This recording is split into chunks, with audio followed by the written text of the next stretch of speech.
Friends, Andhra Tamil my world 777 వంట వీడియోలు చూపించకుండా ఇదేంటి ఈ రెసిపీ అనుకుంటున్నారా? రెసిపీ కదండి, ఇది ఎన్నో ఆరోగ్య ప్రయోజనాలున్న మునగాకు చట్నీ.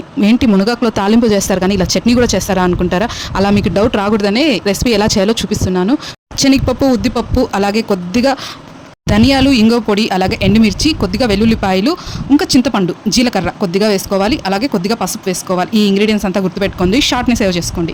అలాగే ఇవన్నీ బాగా ఫ్రై చేసుకున్న గోల్డెన్ బ్రౌన్ కలర్ వచ్చేంత వరకు ఫ్రై చేసుకోండి. 2 టమోటాలు, 2 ఉల్లిపాయలు వేసుకొని బాగా ఫ్రై చేసుకోవాలి. ఆల్మోస్ట్ హాఫ్ వరకు వేగేసేయాలి ఇవి. తర్వాత మునగాకు మనం ఫ్రెష్గా ఆకులు తెంపుకొని వచ్చిన మునగాకు అయితే చాలా బాగుంటుంది టేస్ట్. కొద్దిగా వర్షం పడినప్పుడు కోయకండి, ఎందుకంటే చేదు వచ్చేస్తుంది. ఇలా వేసుకొని మనం బాగా ఫ్రై చేసుకోవాలి. ఆల్మోస్ట్ మనం పుదీనా చట్నీ ఎలా చేస్తాం చూడండి, సేమ్ అదే ప్రాసెస్.